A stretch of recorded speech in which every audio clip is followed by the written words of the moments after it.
The weekend had finally arrived, and all I wanted was some peace and quiet at my lake cabin. I had packed up a cooler, my fishing gear, and a few good books, picturing nothing more than the calm, rippling water, the sound of birds, and the smell of pine trees drifting through the air. But as soon as I pulled up the gravel drive, I noticed something off. There was a car already parked near the gate, and standing next to it was none other than Karen, the self-proclaimed queen of our HOA.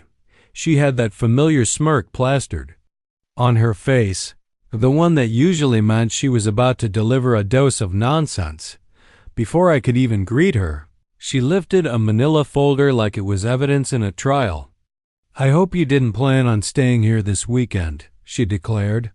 "This cabin has been reserved for an HOA event. We've got about 100 people coming, and I'll need you to move your vehicle." For a moment I thought she was joking, but her tone was deadly serious.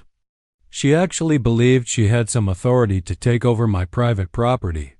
I calmly told her she must be mistaken, but she shook her head, pulling out a stack of papers covered in highlighted lines and sticky notes. None of it looked official, just HOA guidelines printed from the website, annotated with her messy handwriting. She jabbed her finger at one section and said, "See? The HOA has the right to organize community gatherings. That means your cabin is part of our shared resources."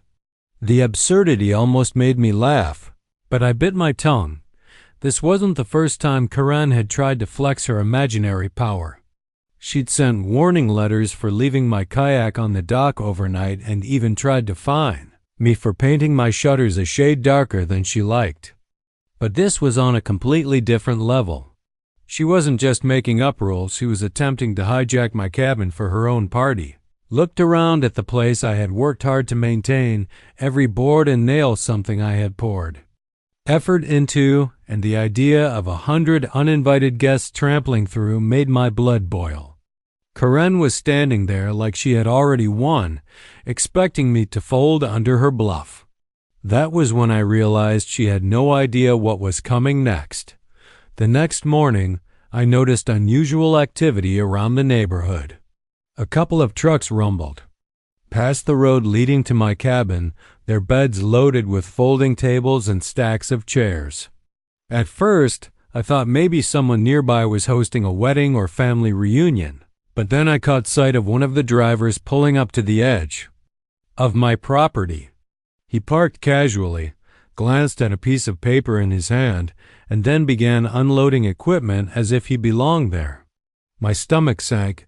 It wasn't a coincidence. Karen had actually gone through with her insane plan. I stepped outside and asked him what he thought he was doing. The man, clearly a rental worker, shrugged and told me he was under instructions to set up for a community event scheduled for the weekend. Apparently, Karen had signed the paperwork herself, claiming the property was hers to use. I told him to hold off until I could make some calls, and while he looked unsure, he eventually left everything stacked at the gate. Still, the sight of those chairs was proof enough. Karen wasn't bluffing. Within an hour, a delivery van arrived with speakers, extension cords, and even coolers of drinks. My quiet cabin retreat was turning into the staging ground for a full-blown festival. I could already imagine the noise, the trash, the strangers stomping through my woods, and the damage to my dock. Worse yet, Karen's brazen confidence meant she had probably told all her friends and acquaintances that she was hosting some grand party at the lake. 100 people, she had said, and I was beginning to believe her. By late afternoon, word had spread. A few curious neighbors stopped by to confirm the party details. They were excited, chatting about music, barbecue, and fireworks, all while assuming my cabin was open to the crowd. When I told them I hadn't agreed to anything, their smiles faltered, but most of them admitted Karen had sent out emails and flyers announcing the event. She had even given people directions, telling them to park along the dirt road leading up to my property. The realization hit me like a hammer. Karen had turned her fantasy into a public promise. People expected a party, and she planned to deliver it on my land. My cabin wasn't just under threat, it was already being invaded. And if I didn't act fast, my sanctuary would be overrun by strangers before I could even unpack my fishing rod. I spent that evening pacing the cabin porch, weighing my options. I could call the sheriff right away, but part of me wanted Karen to dig her own hole. She thrived on confrontation, always twisting the truth to make herself look like the victim. If I acted too soon, she'd spin the story into me ruining a community gathering. No, this time, I needed to be smarter. I needed a move that would leave no doubt about who was in the wrong. That's when the idea hit me. I'd shut the gate. My cabin had a heavy metal gate at the entrance, mostly decorative but solid enough to keep vehicles out. Early the next morning, before anyone arrived, I swung it shut, clicked the padlock into place, and mounted a brand new sign on the posts. Private property, nitrogen monoxide trespassers will be reported. I added a second smaller sign just beneath it, not an HOA facility. It was blunt, clear, and impossible to misinterpret. By noon, the first wave of Karen's guests began showing up. SUVs rolled up the gravel road, headlights flashing, music blaring, people stepping out in shorts and sunglasses with coolers in hand. The looks on their faces when they saw the locked gate were priceless. They lingered, confused, reading the signs over and over like they couldn't believe them. Some tried to call Karen on their phones. Others debated whether they should wait or leave. I stayed inside the cabin, watching quietly through the blinds. I didn't need to say a word yet. Every minute that ticked by was another layer of chaos, added to Karen's carefully planned takeover. Cars lined up along the dirt road, honking in frustration as more guests arrived, some with trays of food, others dragging portable grills. The line stretched so far it began blocking other neighbors' driveways, sparking even more complaints. The best part was hearing the arguments. Some guests insisted Karen had promised this was her venue, while others started questioning how she could reserve a privately owned cabin. The confusion spread quickly, and soon people were muttering that maybe they had been misled. I leaned back, sipping a cold drink, letting the scene unfold exactly as I had hoped.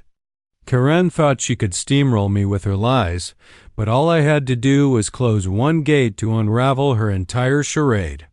And the real show hadn't even started yet. It wasn't long before the Queen herself arrived.